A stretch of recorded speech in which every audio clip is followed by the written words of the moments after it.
নেপালে মহাপ্রলয়, ভয়ঙ্কর বিপর্যয়, বহু মানুষের মৃত্যু, ঘরহারা বহু।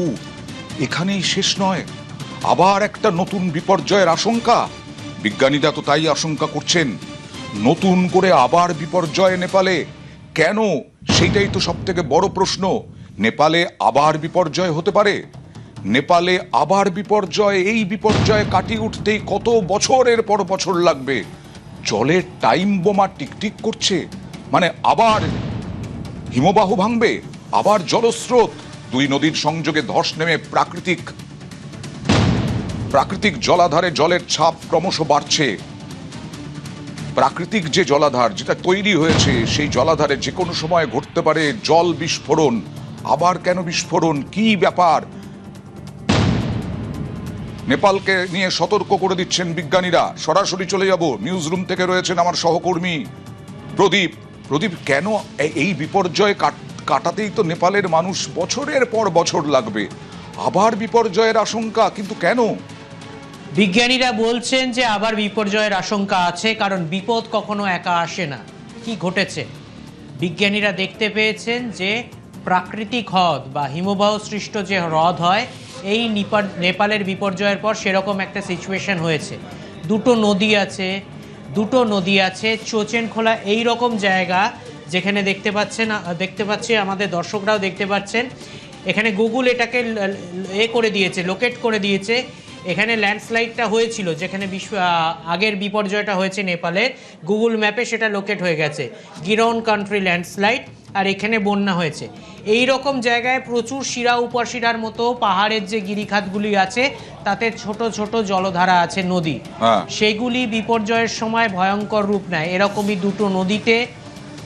দুটো নদীর সংযোগ স্থল, যেগুলোকে তিব্বতে নাম হচ্ছে চোচেনখোলা, এবং আরেকটি নদী, সেই দুটি নদীর সংযোগস্থলে একটা ন্যাচারাল ধস নেমে একটা ন্যাচারাল বাঁধ হয়ে গেছে।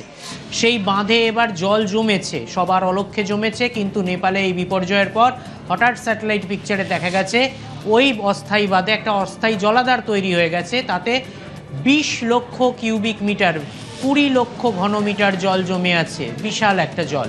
এবং শুধু তাই নয়, যেহেতু তিব্বতের এই রিজিয়নটায় বৃষ্টি হচ্ছে, কন্টিনিউয়াস ফ্লো ওই জলাধারে জমা হচ্ছে, এবং আগামী 3 দিনে আরও 30 লক্ষ কিউবিক মিটার জল ওই জলাধারে জমা হবে। মানে একটা বিপুল জলের চাপ তৈরি হবে, মোট 50 লক্ষ কিউবিক মিটারের।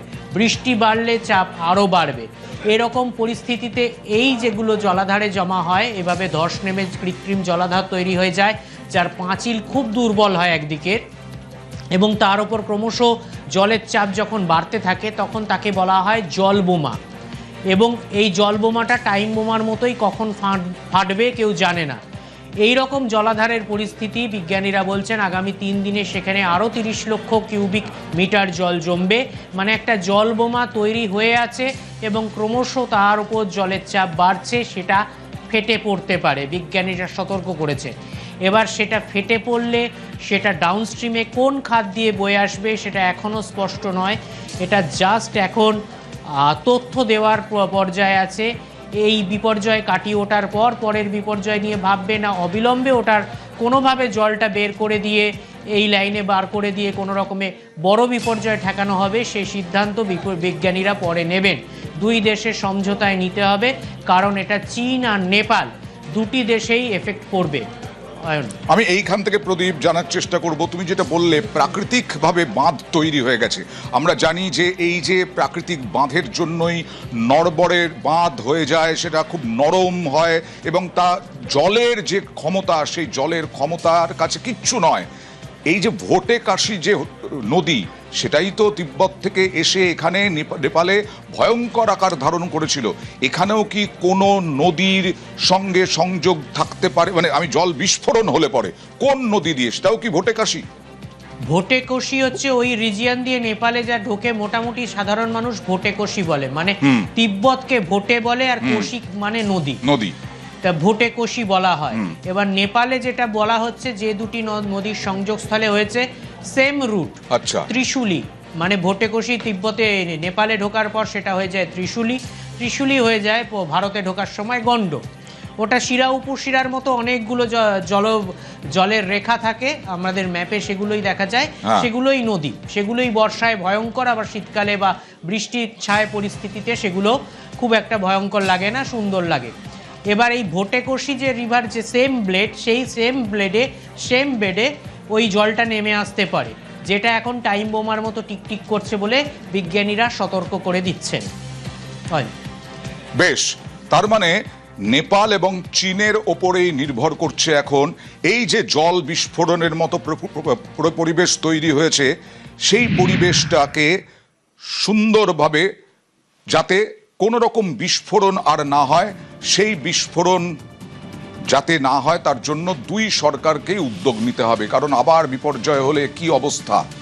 আর এই প্রাকৃতিক বিপর্যয়, যে প্রাকৃতিক মহাপ্রলয় ঘটে গেল, সেই মহাপ্রলয় এক ভারতীয় বাঙালির দেখানো পথে হেঁটেই বিপর্যয়ের কারণ খুঁজে বের করলেন বিজ্ঞানীরা।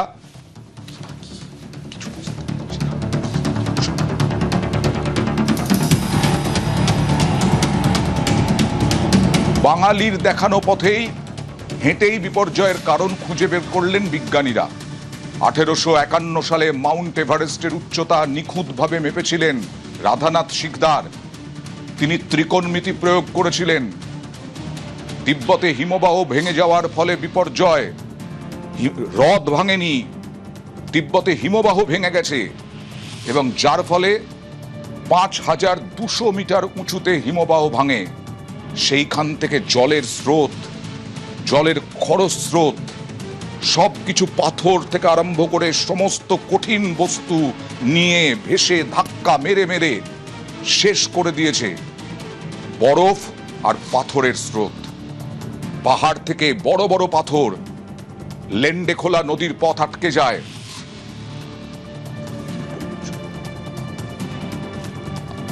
আমাদের প্রতিনিধি এই বিষয়টা বলেছিলেন রুমেলার সঙ্গে কথা বলেছিলেন প্রদীপ। নদীর জল বেরোতে না পেরে জমতে থাকে, কি হয়েছিল, কি কারণে এই মহাপ্রলয়, দেখুন।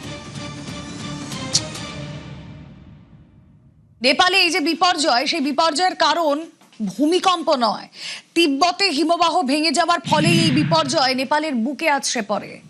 কিভাবে? 5200 মিটার উঁচুতে হিমবাহ ভাঙে, হিমবাহ ভেঙে ধসে যায় বরফ, পাথরের স্রোত নামে। আপনাদের গ্রাফিক্যালি আমরা বোঝাচ্ছি, বরফ, পাথর লেন্ডে খোলা নদীর পথ আটকে দেয়, নদীর জল বেরোতে পারে না, নদীর জল বেরোতে না পেরে জমতে থাকে। শেষে জলের তোড়ে বরফ, পাথরের পাঁচিল ধসে যায়, পাহাড়ের খাদ বেয়ে নেমে আসে কাদা মাটির স্রোত। বিপুল পরিমাণে এই স্রোত ঢোকে বোটেকষি নদীতে।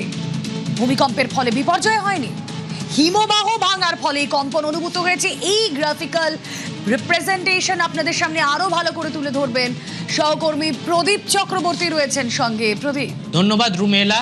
অ্যাকচুয়ালি হিমবাহ ভেঙেই যে মৃত্যু হয়েছে, কোনো হিমবাহ সৃষ্ট হ্রদ ফেটে যে মৃত্যু হয়নি, যেটা কালকে আশঙ্কা করা হচ্ছিল, এই সিদ্ধান্তে পৌঁছতে ঘটনাস্থলেতে কেউ যেতে পারেনি। এই সিদ্ধান্তে পৌঁছতে মার্কিন বিজ্ঞানীরা যে সক্ষম হয়েছেন, তার কারণ বহু বছর আগে পথ দেখিয়েছিলেন এক ভারতীয় বাঙালি বিজ্ঞানী। আমরা জানি, আমরা ছোটবেলায় পড়েছি, রাধানাথ সিকদার সমতলে দাঁড়িয়ে এভারেস্টের উচ্চতা নিখুঁতভাবে মেপেছিলেন ত্রিকোণমিতির দ্বারা। মার্কিন বিজ্ঞানী ভূতত্ত্ববিদ ড্যানিয়েল সুগার, তিনি একইভাবে হিমবাহ ভেঙে যে এই বিপর্যয়টা ঘটেছে সেটা বার করেছেন। কিভাবে বার করেছেন? খুব সহজ। স্যাটেলাইট, আমেরিকান স্যাটেলাইট 24 ঘন্টা সারাক্ষণ পৃথিবীর সমস্ত কোণার ছবি তুলছে। সেই জন্য দেখা গেছে যে ওই জায়গায় যেখানে এই বিপর্যয় ঘটেছে নেপালের কাছে, তার কিছুটা উপরে 5200 মিটার উঁচু হিমবাহ ছিল, গ্লেসিয়ার ছিল।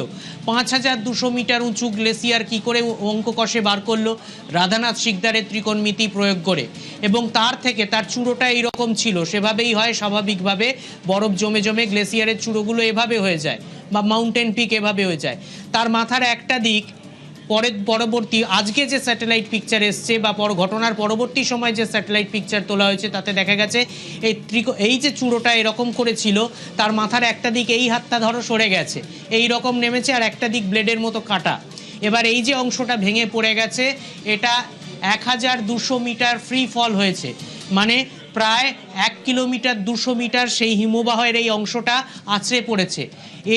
এর দৈর্ঘ্য কত এটাও অঙ্ক কষে বার করা হয়েছে, 600 মিটার বা 2000 ফুট। এই বিশাল একটা হিমবাহ, যাতে বরফ আছে, ঘনীভূত বরফ আছে এবং পাথর আছে, মাটিতে যখন আছড়ে পড়ে পাহাড়ি মাটিতে, তখন বোম পড়লে যেরকম গর্ত হয়ে যায়, তছনছ হয়ে যায় চারিদিক, সেরকম একটা পরিস্থিতির সৃষ্টি হয়। পাহাড়ের গিরিখাতের ওপর সেই ইম্প্যাক্ট যেটা পড়ে, সেটা আমেরিকার ইউএসজিএস যে সংস্থা ভূমিকম্প মাপে বা বলা যায় মাটিতে কান পেতে ভূমিকম্প সমস্ত কম্পন অনুভব করে, তারা বলেছে তার ইম্প্যাক্ট কালকে তারা জানিয়েছিল, আমরা নিউজ 18 বাংলার দর্শকদের জানিয়েছিলাম যে কম্পন অনুভূত হয়েছিল সেটা 4.4 রিক্টার স্কেলে। আজকে সংশোধন করে জানানো হয়েছে সেটার মাপ ছিল রিক্টার স্কেলে 5.2। সে মানে বুঝতেই পারছো কি বিশাল একটা হিমবাহের অংশ কতটা ভারী ছিল, সেটা আছড়ে পড়ে নদী খাতের ওপর।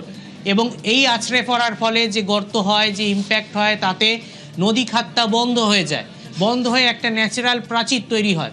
কিন্তু নদীর জল তো বইছে, নদীর জল বইতে বইতে ওর ওপর একটা চাপ সৃষ্টি করে, ওই যখন আটকে পড়ে তখন একটা চাপ সৃষ্টি হয় ওটাই ন্যাচারাল পাঁচিলের ওপর। সেই চাপের ফলে, জলের চাপের ফলে, কাদামাটির চাপের ফলে ওই পাঁচিলটা ভেঙে যায় এবং হুড়মুড় করে, এই একটাই শব্দ বোধহয় বলা যেতে পারে, ওই নদীর গিরিখাত দিয়ে জলের তোর কাদামাটির স্রোত নেমে আসে এবং তারা একসময় গোটেকোষি নদীতে মিশে যায়। তারপর ওই গিরন পোর্টে চীনের যে অভিবাসন দপ্তরটা আছে সেটা প্রথম শিকার হয় তার, এবং তারপর কি হয়েছে সেটা তো আমরা সবাই জানি। আমরাও একটা এআই রিপ্রেজেন্টেশন করেছি, তাদের ইন্টারভিউ যে তিনি দিয়েছেন সংবাদ মাধ্যমে, তার ভিত্তিতে। এই হচ্ছে হিমবাহ ভেঙে পড়ার ছবি। যে ন্যাচারাল ব্যারিয়ার বা পাঁচিলের কথা বলছিলাম, সেই পাঁচিল কিন্তু কাদা মাটি আর লুজ পাথরের পাঁচিল বেশিক্ষণ জলের তোরকে সামলে রাখতে পারেনি, হুড়মুড় করে সে জল নেমে আসে। নারায়ণঘাট অবধি সে জল শেষ অবধি এসছিল, ভাগ্য ভালো যে গণ্ডক নদী অবধি, গণ্ডক বাঁধ অবধি সে জল পৌঁছয়নি, নেপালেই অ্যাবজর্ব হয়ে গেছে। কিন্তু যারা সেই জলের তোরের মুখে পড়েছিল বা হিমবাহ ভেঙে ফেলার পর যে বিপুল এনার্জি রিলিজ হয়েছিল, যা পাহাড়ের খাদ দিয়ে নেমে আসে, তাতে প্রথম শিকার হয় হচ্ছে গিরন পোর্ট, চীনের গিরন পোর্ট, তিব্বতের বর্ডারে থাকা চীনের গিরন পোর্ট, যেটা দিয়ে মানসরোবর যাত্রীরা ইমিগ্রেশন করে মানসরোবরের উদ্দেশ্যে যাত্রা করেন। তারা সেখানে উপস্থিত ছিলেন। তখন সেই জলের স্রোত বা কাদার স্রোত বা ওই মন্ড সব মিলিয়ে যেটা আছে, সেটা গিরিখাত দিয়ে হুড়মুড় করে নেমে আসে এবং গিরন পোর্টকে একেবারে ধ্বংস করে দেয়। তারপর সেটা রসুয়াতে নেমে আসে, কারণ তার ডাউনস্ট্রিমে রসুয়ায় প্রথম, তারপর একের পর এক ত্রিশূল নদীতে সেই জলের স্রোত এসে মেশে, এবং নেপালে কি হয়েছে সেটা তো আমরা দেখিয়েছি।